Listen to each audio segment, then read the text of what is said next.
Hi, I'm George Bailey. My wife Christina and I have 4 children. We started this podcast, Choose the Nickel, in an effort to learn how to raise our children to be financially and professionally successful adults. We seek out fascinating people and ask them about their own childhoods so that we can learn from them. Our next guest is Jordan Adler, millionaire mentor and best-selling author of Beach Money, Creating Your Dream Life Through Network Marketing. Jordan has built businesses consisting of over 200,000 distributors and nearly 500,000 customers in countries all over the globe. He's a builder, speaker, leader, trainer, and motivator. You can learn more about Jordan Adler by going to the show notes for this episode at ChooseTheNickel.com. We hope you enjoy our conversation. Jordan Adler, welcome to Choose the Nickel. Hey, George, how you doing? Doing great. Thank you so much for being on the show. I really appreciate your time. Well, it's good to be here. I really appreciate the invitation. Thank you. Your book, Beach Money, is all about creating your dream life through network marketing. Tell us just a little bit about that. And in particular, I want you to focus on what your dream life is. Wow. I actually wrote the book 10 years ago, the first book. There's actually 2 books. The second book was just recently written. And the reason I wrote it was I did a weekly conference call and I had notes for the call each weekend. I thought that these notes would be a great training lesson for new people coming into the profession of network marketing. And so I decided to put it into a book. And it was a generic book, and it's really all about creating time freedom through leverage. That's the whole book, is creating time freedom through leverage. And it's filled with lots of stories about people that have done it, as well as, some lessons along the way. We tend to get what we focus on. And most people focus on their whole lives. They focus on linear income, meaning they trade time for money. And that's what they believe is the way to make money. But fortunately, when I was very young, I was at a garage sale and I picked up a book called The 10 Napkin Presentations by Don Fahila. I picked it up for $0.25, and it talked about the whole idea of leveraged income or residual income, and it got my attention. And so I started studying it, and we do get what we focus on. And so for many years, I was really focusing, what could I do to create leveraged income so that when I'm still relatively young, I'd be able to live a lifestyle that would allow me to travel the world, not make my decisions based on how much something's going to cost, be able to create experiences and help others to achieve their dreams. And so that's really what Beach Money is about. Nice, nice. Well, tell me then, when you are freed up and you were just like, dude, I want to do what I want to do right now. What is it that I want to do? Well, everybody's different. I'll tell you some of the things that I had on my bucket list, so to speak. When your income equals your bills, you're financially free. In other words, when your monthly income, a check that comes in month after month after month after month, whether you have to go to work or not, when you've got that's called linear or nonlinear income, residual income, then you're financially free. Well, some of the things that I wanted to do, one was I wanted to learn how to fly helicopters. Late in life for me, most people get their helicopter license when they're early 20s. When I was in my early 20s, I was making $20,000 a year at my job. There was no way I was getting a helicopter license. It's not cheap. And so my hobby today, I don't fly for money. I fly for fun, and I take friends up. I own my own helicopter. I bought a helicopter about 4 months ago, and I've been leasing helicopters for about 4 years. And I take friends over the mountains. We go land in Death Valley at the Furnace Creek Resort or at the Pahrump Vineyards, and we have lunch and hang out and then fly back. And I do stuff like that. That's one thing. And another one is, when I was real young, I decided I wanted to be an astronaut, but they weren't talking about sending civilians into space, and only a handful of people have actually gone into space. Yeah. Then Richard Branson came along and started the Virgin Galactic Civilian Space Program. Nobody's gone up yet, but they're testing the rockets and the ships, and it's a space shuttle, and I'm actually on the list to go up into space. So that's another thing. And then, of course, now, when you say that, aren't you on the first flight, or where are you on that list? It's very exciting. Well, they're doing test flights right now. They've gotten to 52 miles over the Earth, which is space. We'll be going 100 miles over the Earth in 2.5 minutes. Richard Branson and his family will go up first. Yes. And I'll be in the first 400 people. There's 6 people at a time, and I'll be in the first 400 people to go up in the program. It's capped now. They're not bringing anybody else into it, but for this stage, yeah. This program's been underway for 10 years. They just recently, about 2 weeks ago, got the first spaceship into space. So it's still undergoing testing. Wow. So there's a whole bunch of other things. I travel all over the world. I take friends and meet with family members all over the world, just on vacations, long vacations. And because my business is a business that allows me to work from anywhere. When you were a kid, then you're saying that you had this dream that you wanted to be an astronaut. And it's not so much that you wanted to be an astronaut. You wanted to go to space. I was probably 25 years old. And at that point, that was a long time ago. And back then, the only people that would be going to space are people that were engineers and people that were aviators. And I was I grew up in a lower middle income family, and there was never even a possibility for someone like me to go to space back then. I mean, I had already passed the window at the age of 25. And at the age of 25, I was making 20 grand. I was working at a gym, there's no way I'm going to go up into space. But then years later, I was in Salt Lake City and I ran into a woman. She had read my book and she asked me if I was Jordan. And I said, yeah. And where are you from? She said, New Zealand. And I said, so what do you do? And she says, I'm a travel agent. And I just assumed that because she was a travel agent, she was probably hurting financially. Yeah. So I said, well, what do you do? And in the travel business? And she says, I book space. And I go, space? You mean like space on cruise ships, space in hotels? And she goes, no, I book space. And she points up. And so what she does is she sells tickets on Richard Branson's Virgin Galactic space program. And so I met with Virgin Galactic, didn't tell them about my goal that I'd written down years prior. And then eventually I found it in a journal. I'd written down Space Traveler when I was 25 years old. And, 40 years later, I'm booking a ticket to go up into space in the civilian space program. So, yes. Yeah. That's awesome. That's one of many dreams. So where were you born then? I was born in the north suburbs of Chicago, but I grew up in the south suburbs of Chicago in a at the time when I was a kid, it was an okay area, but it's a pretty tough area. There's a lot of crime in that area in Chicago. What were your hobbies back then when you were really young?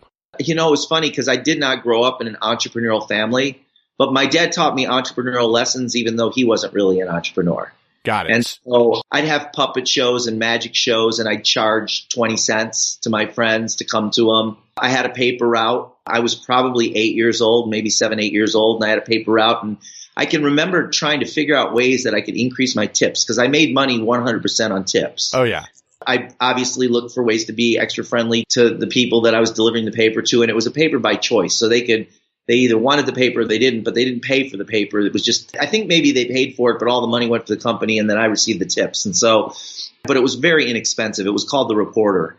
And I don't even remember what the purpose of the paper was, but I started handwriting cards to my customers and leaving them on their door, thanking them. Yes. And they would tip me extra. And then the holidays would come around and, I'd send them a Christmas card or a holiday card and they'd tip me more, and so I learned that if you treat people nice and, you stay in touch with them in a meaningful way, that they're going to tip you more. And so that was a lesson that I learned having a paper route. Well, this is great because, when you mention cards and whatnot, I know that you're very involved in send out cards, which I think is a terrific concept. I'm a client of send out cards and I love that. And so that little bit of your childhood all of a sudden sent you on this path, where you see like, hey, when I really give personal attention to people, I get rewarded for that. Absolutely. The other thing is I learned how to handle rejection because I remember some people getting mad because I asked them if they wanted a paper. And I remember that, they were probably having a bad day, but I remember the feeling of discouragement when people would turn me down. That was a lesson. I remember delivering the newspapers in ice storms and snowstorms, how challenging that was, but I was committed to do it. And I remember my dad pushing me out the door. He said, you committed to doing this. You've got to go out and deliver those papers, even though the weather may not be that great. I want to go back to the puppet shows. Okay. Because that is really interesting. Not a lot of people I know really understand puppetry, or even for them, it doesn't even have an appeal. Where did the appeal come from? I didn't understand puppetry. I just, I think my parents got me a Charlie McCarthy ventriloquist puppet when I was a kid for one of the holidays. And I think I used to just put on shows with my sisters, and we used to just charge friends 20 cents to come to the show. We'd come up, and there wasn't even I don't even think we ever really planned the show out. I'm not a puppeteer by any means, I liked to do magic when I was a kid. So I would just have I didn't know what an entrepreneur was. I didn't own a business, nothing like that. It was just more of something that I love to do, and that I know that people pay to go to shows. And so I would charge, That's and cool. it wasn't, I'd make, I'd walk away with $2.20, that kind of thing.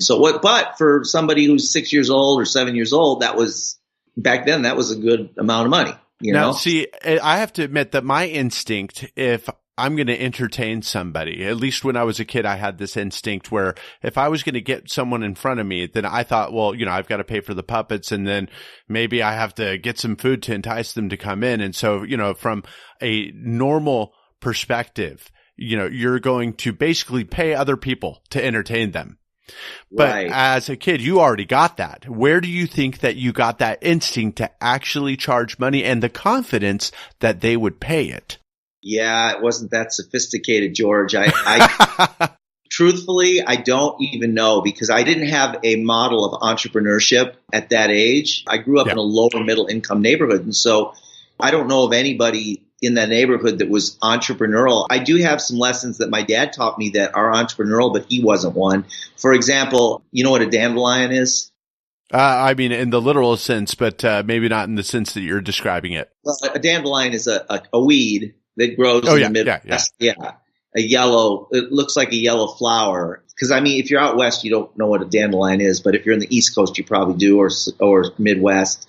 My dad used to pay me. They'd be all over our yard, hundreds of them. And he paid me a penny for every dandelion that I picked. And I had to pick it out from the roots. So I had to show him how many there were. And he would give me 1 penny for every dandelion that I pulled out of the yard. So if I wanted to make some extra money, I'd go pull out 200 dandelions and I'd have $2. And I like that idea. Because we're living in the Midwest, we're in St. Louis, and, I already have some systems that I've been using with my own children to teach them about money, but also about work. And those are not the same things. And I like that incentive, fairly easy. And I think that we are probably overwhelmed with dandelions, though it's winter right now, so it's hard to tell. Well, and the same thing, he would have me shovel the sidewalk and he'd pay me for that, or he'd have me wash the windows in the summer. When he felt confident that I was going to be safe on a ladder, and I did that, and he would pay me for that. And so those were entrepreneurial lessons. It was like trading money for value. You do something that's going to make something better, and I'm going to pay you. And he didn't pay me a lot. He made me work hard for the little amount of money that he paid. And there were a couple other things that were big deals. One time I came home, I was probably 7 years old, maybe 8.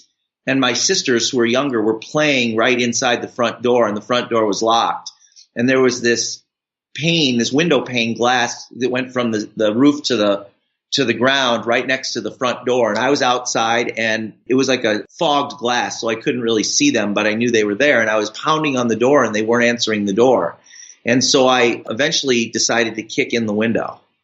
And at the age of 8 years old, so I kicked the window with my foot, and it breaks. And of course, that was not a good thing. So my dad paid me a quarter allowance per week, 25 cents a week in allowance. When I kicked in the window I think was about $400. Oh. I did not get my allowance until I paid off the entire window, and I also could work to make the money to pay it off. So that was another lesson. There was an entrepreneurial lesson in that. I did damage, and I had to pay for the damage that I did, Oh, wow. And he took it out of the money that I would normally get paid each week for my allowance, and any projects that I did could be credited towards the price of the window. That's always my fear right now, that our kids will break one of our windows, and they haven't done it yet. They've not done it. But I'll tell you that they did shove our AC unit out of the second story. Oh. And I don't know how they did it to this day. I still don't understand, physically how they were able to do it and not throw themselves out with it. Right. But kids break stuff, So yeah. were you otherwise pretty good about not breaking stuff, or what was your, were you a cautious kid, adventurous? I was a good kid, but I was rebel. Whatever my dad wanted me to do, for the most part, unless there was money involved, I do the opposite. So I was a typical teenager in the 70s. I didn't dress. My hair wasn't the way he wanted it to be. I didn't dress the way he wanted me to dress. My mother pretty much just went along with whatever my dad said about that stuff. There were some things that he would discipline me on, but most of the time he would kind of cut me slack on a lot of things. And I think that it's a common trait of a child to be either entrepreneurs. A lot of times they're very ADD. Yeah. That's a typical quality of an entrepreneur. They typically won't follow the status quo. I definitely was one to not follow the status quo from the time that I was probably 1 or 2 years old. I didn't follow the status quo. I would always want to be the one that was unique or special. I would do things that would cause me to stand out. In a lot of ways, that's an entrepreneurial quality. You cut your own path based on your own personal beliefs and desires and your desire to contribute or the desire to make the world a better place. And you cut your own path. You don't make your choices and decisions based on what other people think. Yep. Which is outside the status quo. What is the worst thing that you did that you're willing to tell us about? When I was a kid? Yeah. I'll admit it. It's going to be on a couple things. I smoked a lot of pot when I was younger. Got it. I don't anymore. I'm a helicopter pilot. I don't smoke. No. You know? I used to smoke a lot, and I used to lie to my parents about it. You know, I'd go out into the forest and smoke with my friends. We'd do bongs in the woods, and then I would also do it at night before I went to bed in my room, and they'd smell it, and I'd come up with really lame excuses of what it was. They had to know, but they never challenged me on it. So what were the excuses? Oh, it was horrible. It's like, it makes no sense at all. So it makes no sense. And I know they didn't buy it, but they never challenged me. So I had a drawer full of matchbooks from different businesses. And I would tell them I was burning the matches out of my matchbook collection in my bedroom. Like, what about burning the house down, you know? Yeah. But what I would do is I'd smoke out of this pipe and then I'd blow it out the window and they could smell it. It was everywhere, every night. Wow. So, but this was in the 70s and they never, I did at one point, I came back from college and my mom found some marijuana in a old cash register that I had. I had this big old antique cash register that I picked up at a garage sale. And I had been away at college. And so when we were sitting at the Thanksgiving dinner table and she said, I found something in your cash register. And I'm like, what were you doing in my cash register? And she said, okay, I'm not mad. I just want to see what it smells like. So we sat on my bed and I lit it up. And my mom, so I lit it up and within 15 seconds of lighting up, she's like, okay, put it out. So, but yeah, I didn't get in trouble. You know, I mean, they had to know that that's what I was doing. What did that do for you that your parents didn't overreact? They gave me leeway. Yeah. I would get in trouble if I did a really bad thing. So there were lines. There were lines. One time I stole a kite from a grocery store and I got in big trouble for that. Breaking the window, I got in big trouble for that. Yeah. The marijuana thing, for whatever reason, they didn't. And back then it wasn't legal and it was in their home. One time I brought a girl home that they didn't like and I got in trouble for that. Really? Wow. It was a situation where I was in college and I'd come home from college and there was a circus in town, a carnival in town. And I brought home a carny girl. Okay. Yeah. I'm just saying, I brought her to the house at like 1:00 in the morning and my parents were sleeping and that didn't go over too well.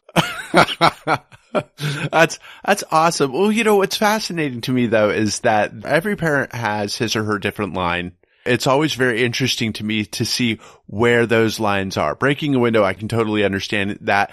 I have to admit that if one of my kids were smoking pot, I don't know how I'd feel about that. That would be, pretty rough. And I don't know if I'd overreact, underreact, if I'd play it just right. In some ways, to me, it sounds like your parents, at least in the long run, it feels like they played it just right because you're doing fine now.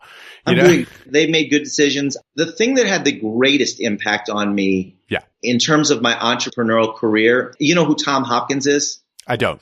Tom Hopkins was the #1 sales trainer in the world for many, many years. And he's written books in multiple languages, How to Master the Art of Selling. He would do a sales training and 20,000 people would show up. And he was very famous in the 70s and 80s. He used to have boot camps and things. Anyway, Tom used to say at his trainings that most successful salespeople became successful because they had to prove something to someone. And he would prove that by bringing people from the audience that were top earners in their profession in sales. And you'd find out that when he dug really deep, it was because they were somebody they needed to prove something to. And so my father was very, very cynical.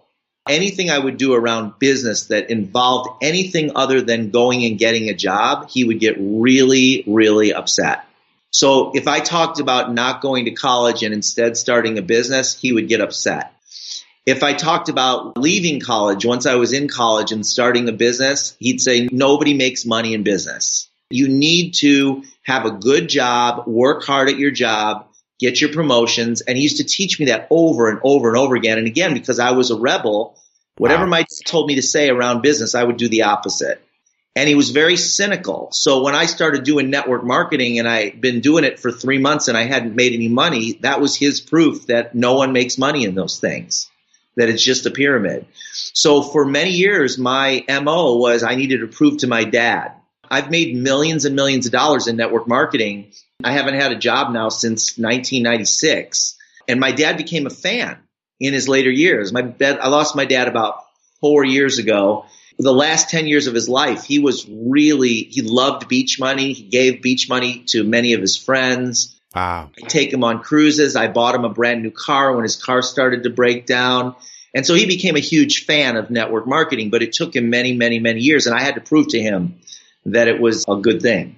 I'm sorry to hear that about your dad, but I really appreciate your sharing it. What's interesting to me is when you're in a position where you need to prove something to your own father, how do you then kind of stabilize that and, keep the relationship on this wonderful footing? Or was it just? It wasn't. No. In fact, there was a point, George, where I was sitting at the Thanksgiving dinner. This was a different time. Again, okay. This wasn't the marijuana incident. This was a different time.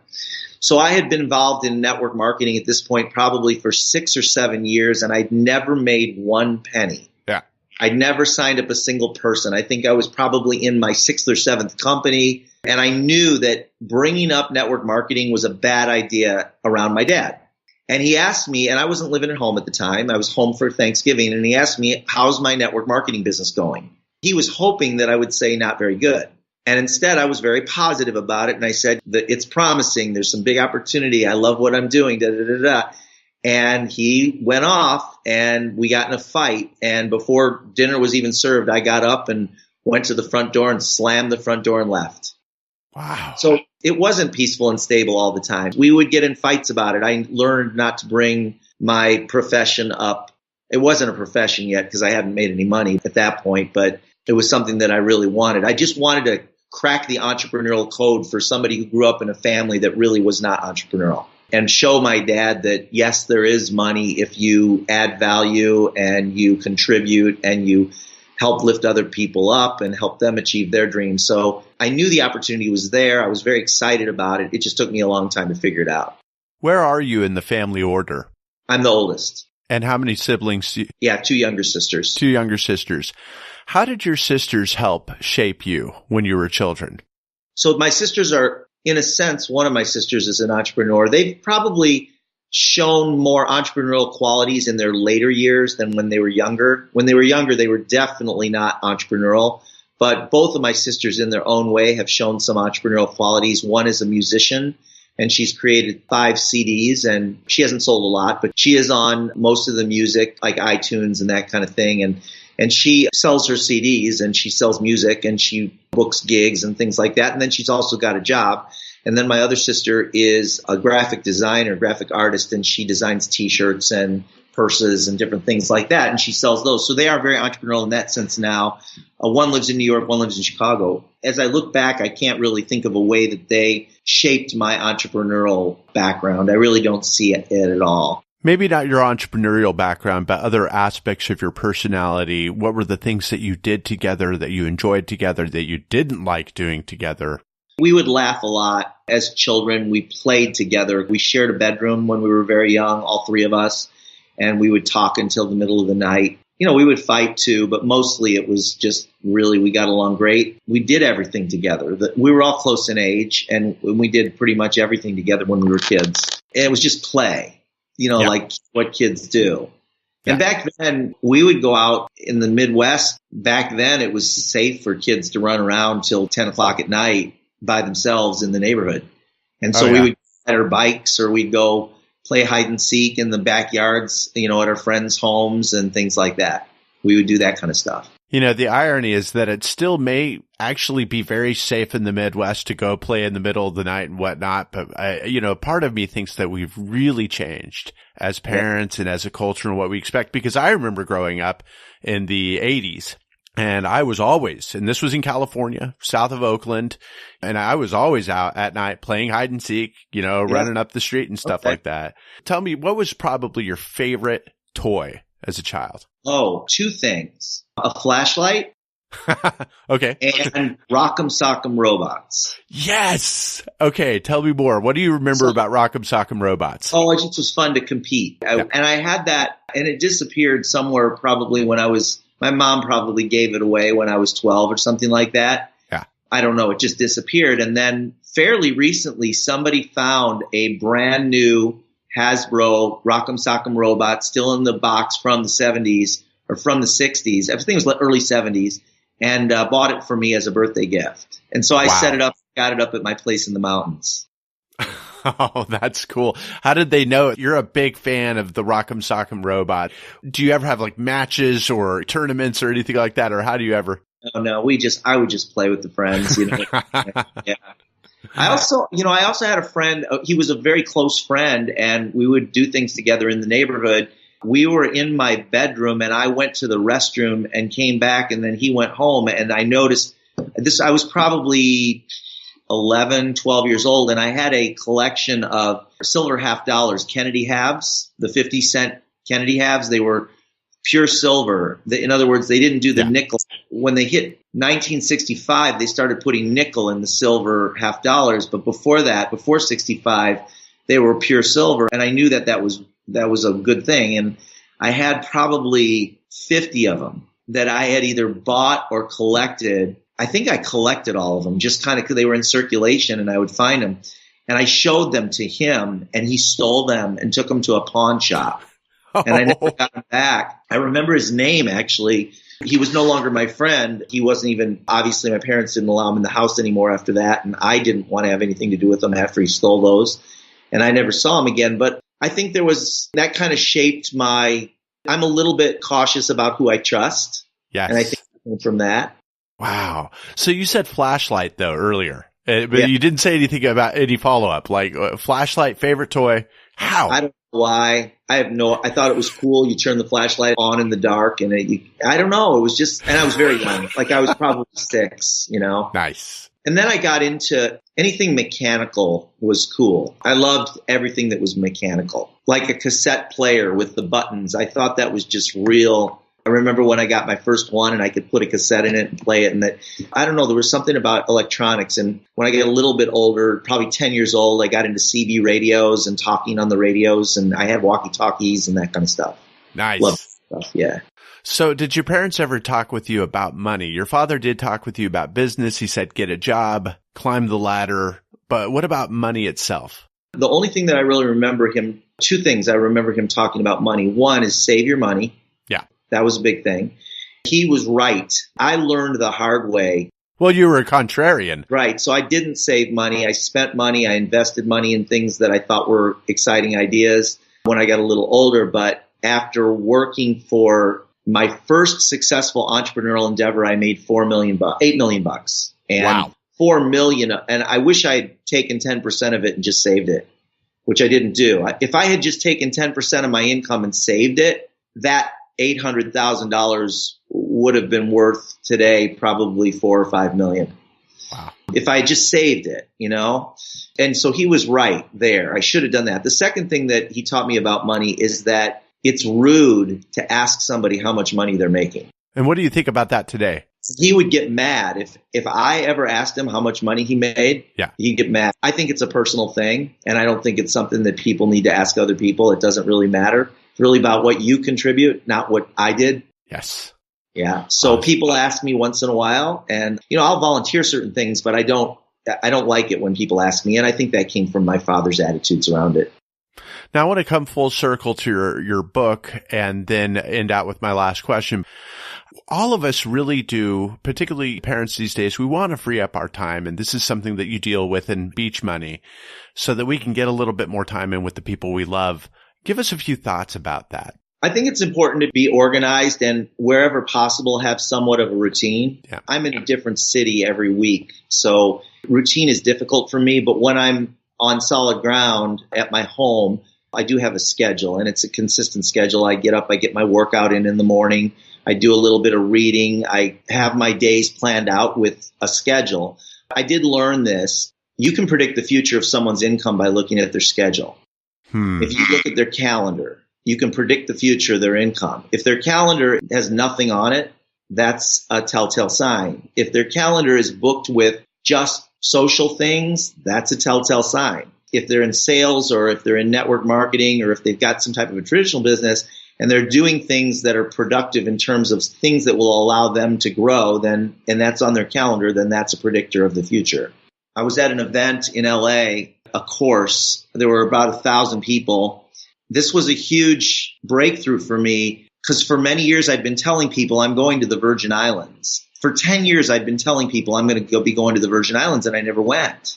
And so the guy on the stage says, consider that it's not even in existence unless it's on your calendar. I didn't know that I was thinking about the Virgin Islands, but so I opened up my calendar and I wrote in October that year, I wrote Virgin Islands and I crossed off some days. And sure enough, the first time I went to the Virgin Islands was the dates that I put on my calendar. Because as soon as you put it on your calendar, then you start to go, who am I going to be with? How long am I going to stay? Where am I going to stay? What am I going to do when I be there? How am I going to pay for it? All those kinds of things come to the surface. And so I ended up going, and I've been now to the Virgin Islands probably 8 times since then. But I've learned that if I want something to happen, I got to put it on my schedule.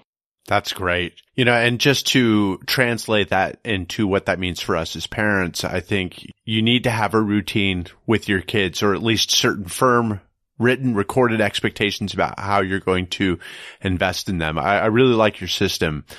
You're doing amazing things, Jordan. I'd like to ask you what your favorite charitable cause is. How is it that you are giving to people? Well, it's no surprise. First of all, I do my best to always say yes when somebody comes to me for money for something that is meaningful to them. So, for example, I have a good friend that was in Paradise, California, that lost everything in the fire. Her dream that she had been working on for 10 years to own a little organic cafe in Paradise. And she lived in Paradise with her mother and her daughter, and everything was burned to the ground. Well, she put out a GoFundMe, and I always look, whenever I see a GoFundMe that comes from somebody who's important to me, somebody that and even people that I don't know so well, I try and do something. I don't do it 100% of the time, but usually I do. That's the first thing. But the second thing is, when I wrote Beach Money over 10 years ago, Beach Money is an entrepreneurial book. So I wanted to give 100% of the profits away to a charity that supported entrepreneurial causes. So I found an organization called Kiva, Kiva. They do micro lending to entrepreneurs in developing third world countries. So, for example, a woman in Africa wants to start a clothing design business, and she needs $100 to buy material or fabrics. Or there's a family in Indonesia that wants to set up a grocery store, and they need $150 to buy their produce and get a location. I mean, it's literally like that. And so when you go to kiva.org website, you're going to see hundreds of people and families that want to start businesses, but they need $100 or they need $50 or they need $200. And so through the website, you loan the money, and then they pay the money back when the business starts to make money, and then you can reloan the money out. So through the sale of Beach Money, almost $500,000 is now revolving through helping people start businesses to the tune of $100 up to $1,000. And so we've helped thousands and thousands of people start businesses all over the world through the sale of Beach Money. Wow. That is terrific. And to think that money just keeps on coming back and going out and coming back and going out and doing more and more good. That's the beauty of being able to get your money out there and helping folks out. Love that cause. Thank you so much, Jordan, for sharing it. Jordan, it has been a real pleasure to have you on the show. I'm grateful for your stories. I feel like I got a terrific look into your childhood, and it sounds like you're just an amazing kid. So thank you. Thank you, George, and I really appreciate it. This was fun. I enjoyed doing the show with you. Thank you for listening. Be sure to check the show notes at www.choosethenickel.com for links to names, books, and other resources we discussed in today's show. While you're there, subscribe to your newsletter. Also, please like us on Facebook, subscribe to our YouTube channel, and share with your friends. We appreciate your support.